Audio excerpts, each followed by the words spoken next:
Salut à tous et bienvenue dans cette nouvelle vidéo où nous allons parler de Stripe. Alors tout d'abord, excusez-moi, mais je vais mettre mes lunettes de soleil et ce n'est pas pour faire ma star, mais je suis à l'extérieur, j'ai voulu faire cette vidéo en extérieur et le soleil pique beaucoup les yeux. Alors concernant Stripe, j'ai reçu quelques messages de personnes ayant eu leur compte Stripe bloqué et qui me demandaient comment faire pour résoudre ce problème car ils ne pouvaient plus encaisser, mis à part avec PayPal, quand vous avez toujours PayPal qui fonctionne. Peut-être qu'on en reparlera aussi davantage après par rapport à PayPal. Aujourd'hui, on va se concentrer sur Stripe. Alors, il faut savoir dans un premier temps que Stripe indique dans ses conditions générales qu'il n'accepte pas le dropshipping. C'est une activité qu'il n'accepte pas. Alors, vous vous dites, mais comment font les autres dropshippers? Pourquoi les formateurs nous parlent de Stripe? Car en l'état, 99% utilisent Stripe. Mais il y a eu pas mal d'abus ces dernières années. Beaucoup se sont lancés dans le dropshipping car il y a très peu de barrières à l'entrée. Beaucoup ont voulu se lancer et beaucoup ont fait n'importe quoi. J'ai vu des questions qui me paraissaient complètement dingues. Des personnes qui recevaient l'argent donc des clients qui ne savaient pas qu'il fallait ensuite les commander sur AliExpress, ou des gens qui faisaient des commandes sur leur des clients qui faisaient des commandes sur leur boutique mais ils attendaient que Stripe envoie l'argent sur leur compte, donc au bout de 7 jours, pour ensuite acheter le produit pour l'envoyer à leurs clients. Alors imaginez le délai de livraison de dingue. Donc tout ça, sans compter aussi bien sûr ceux qui faisaient du dropshipping, qui encaissaient et qui n'envoyaient jamais le produit.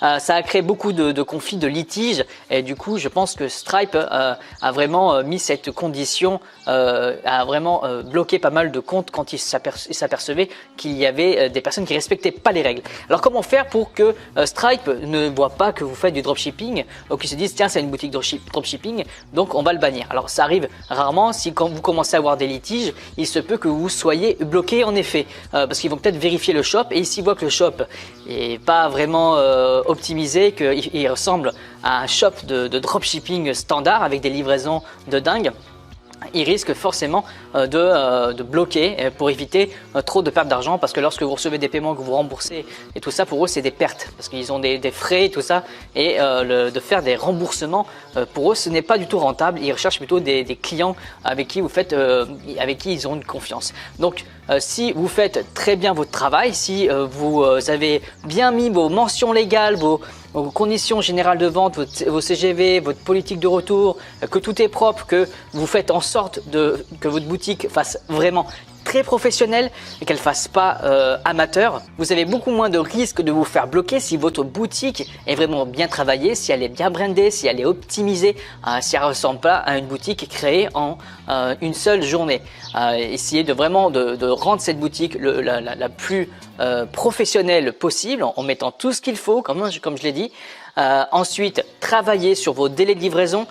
Alors je sais, vous dire, mais comment je peux aller plus vite? Les délais de livraison, je fais le maximum, enfin je commande sur AliExpress et ensuite les livraisons sont telles qu'ils sont.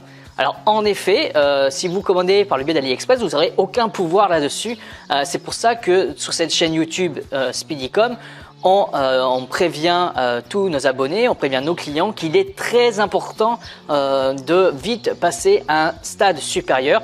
AliExpress c'est bien pour tester une niche, c'est bien pour se faire la main, mais c'est pas une solution que je conseille sur le long terme. Si vous voulez vraiment créer une boutique dropshipping e-commerce sur le long terme, avec une bonne long term value comme on dit, avec des clients qui reviennent acheter chez vous, il est important de pouvoir trouver une alternative. Alors j'ai fait une vidéo déjà dessus, je vous mettrai la petite fiche là ou là, je sais plus, qui vous dirige sur la vidéo où j'explique comment je fais pour avoir des livraisons plus rapides. Là, cette vidéo ne parle pas d'agent. Elle ne parle pas d'agence non plus, elle vous parle de comment j'ai fait à partir d'un fournisseur AliExpress, comment j'ai fait pour pouvoir optimiser mon délai de livraison en passant directement par le fournisseur. Donc j'en dis pas plus, je vous laisse regarder la vidéo si ça vous intéresse. Si vous voulez aussi trouver, je vais faire bientôt une vidéo, mais je vais vous parler aussi de site dropshipping très bientôt qui est mieux que AliExpress, c'est mieux qu'AliExpress pour pouvoir faire du e-commerce. C'est pas non plus la solution miracle, la meilleure solution et pour moi de pouvoir passer par un agent ou par le biais d'un fournisseur directement pour pouvoir optimiser, comme on a dit, le délai de livraison, le branding, ainsi que au niveau du packaging, et pour pouvoir tester les produits, faire des nouvelles vidéos, enfin bref, passer par un agent vous apportera beaucoup plus d'optimisation, de branding et ce sera beaucoup mieux pour le long terme. Alors pour en revenir à Stripe, si vous suivez tout ça déjà dans un premier temps, si vous optimisez la livraison, si vous mettez tous les renseignements qu'il faut et que votre boutique ne ressemble pas à une boutique lambda qu'on a pu voir partout en dropshipping avec des descriptions AliExpress, avec des photos AliExpress. Alors pour en revenir à ça, bon, pour les descriptions, vous comprenez bien qu'il faut retravailler, il faut réfléchir à un bon copywriting. On en a beaucoup parlé aussi par rapport à la formation SEO que nous proposons actuellement au niveau des termes à mettre et comment le mettre en place pour pouvoir ranker, pour pouvoir apparaître dans les premiers résultats de Google et faire du coup des ventes sans faire de publicité, même si ça prend plus de temps. Donc ça, c'est une formation que nous proposons. Et le thème Speedfly est optimisé, bien entendu, pour le référencement SEO. Pour en revenir aux images ou aux vidéos que vous proposez, que ce soit d'ailleurs sur votre boutique Shopify ou même en termes de vidéos, publicité Facebook. D'ailleurs, je vous recommande de ne pas reprendre des vidéos de vos concurrents et de vous les approprier et de les mettre pour vos publicités. Vous risquez d'être fortement bloqué. Bon, j'ai fait une vidéo déjà aussi qui parle du blocage de publicité Facebook et ça en fait partie au niveau des créatives. On appelle ça les créatives, tout ce qui est photos ou images que vous mettez en avant pour vendre votre produit. Si vous reprenez de quelqu'un, il se peut, surtout si c'est les mêmes images, vous pouvez avoir aussi des problèmes avec certains de vos concurrents parce qu'ils vont pas faire un bon job. Les gens vont confondre avec votre boutique parce que vous aurez le même visuel et donc vous recevrez peut-être des mauvais avis sur votre page Facebook alors que c'était pas vous qui aviez fait, qui n'avez pas livré votre client, c'était votre concurrent qui avait fait n'importe quoi. Bref. Pour ça que j'insiste sur le fait que c'est très important de pouvoir faire ses propres créatives, ses propres images et vidéos. Alors si vous ne pouvez pas le faire parce que voilà, vous pouvez le faire par des prestataires, hein, c'est pas forcément très cher.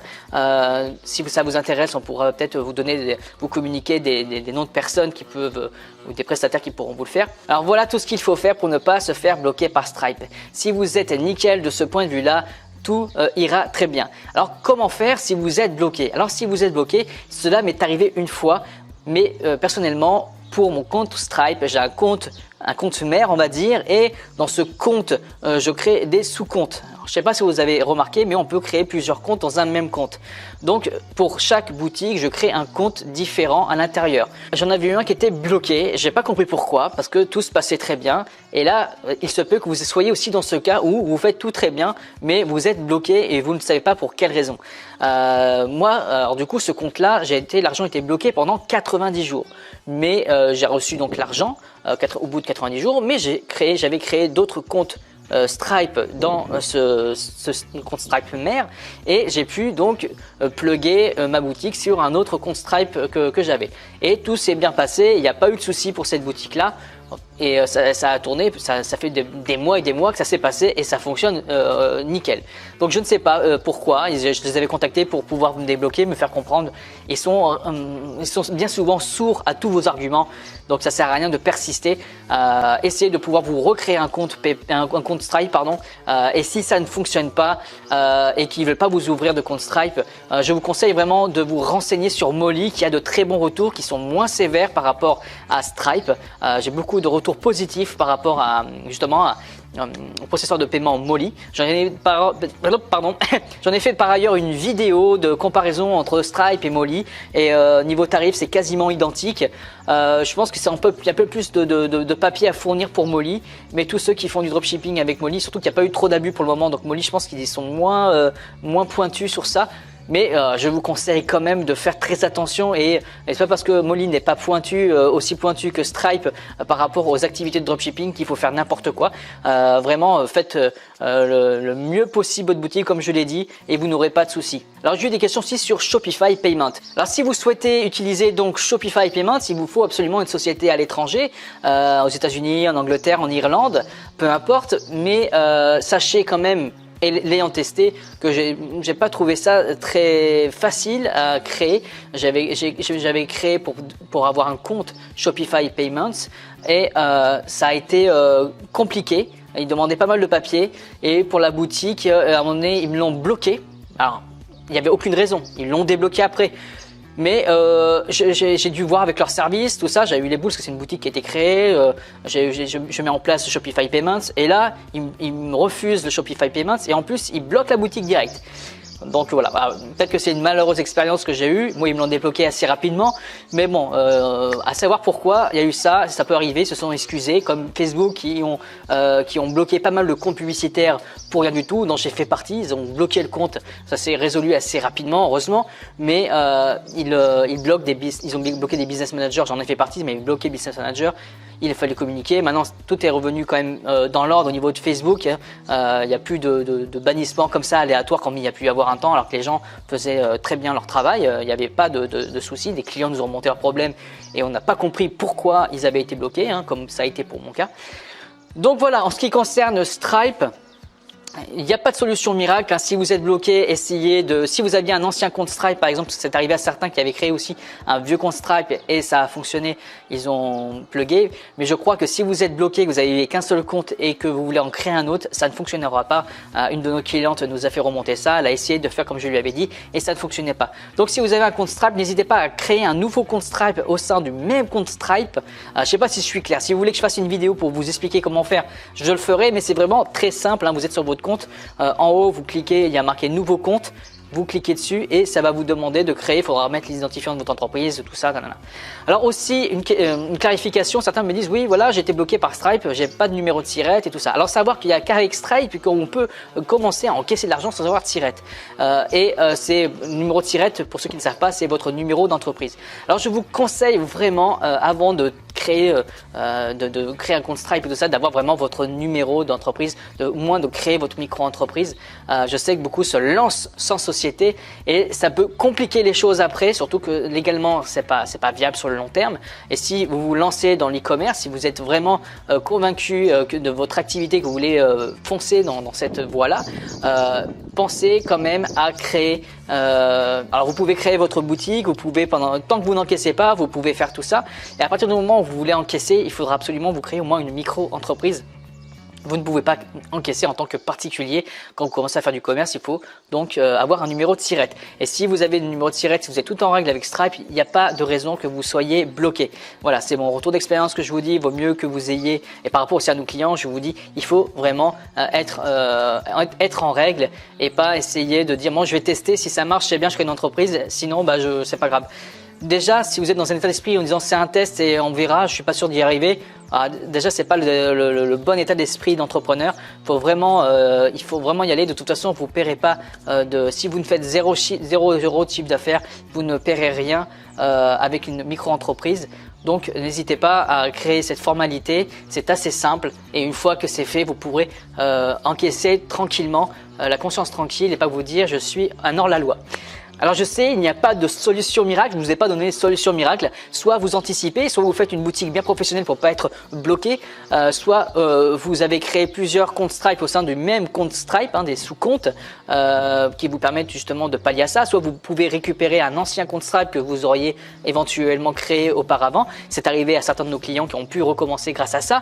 Soit vous avez une société à l'étranger, donc ces cas-là vous pouvez créer peut-être un nouveau compte Stripe si vous avez une autre société à l'étranger, ou soit vous pouvez prendre Shopify Payments, ou alors la solution si vous êtes en micro-entreprise et que vous avez eu des soucis de ce genre-là avec Stripe et que vous ne pouvez plus créer de compte Stripe, je vous conseille d'aller vous renseigner sur Molly qui est une très très bonne alternative qui fonctionne très bien. J'ai d'excellents retours. Alors pas personnellement, je ne l'ai pas essayé, mais j'ai de très bons retours de nos clients Speedfly.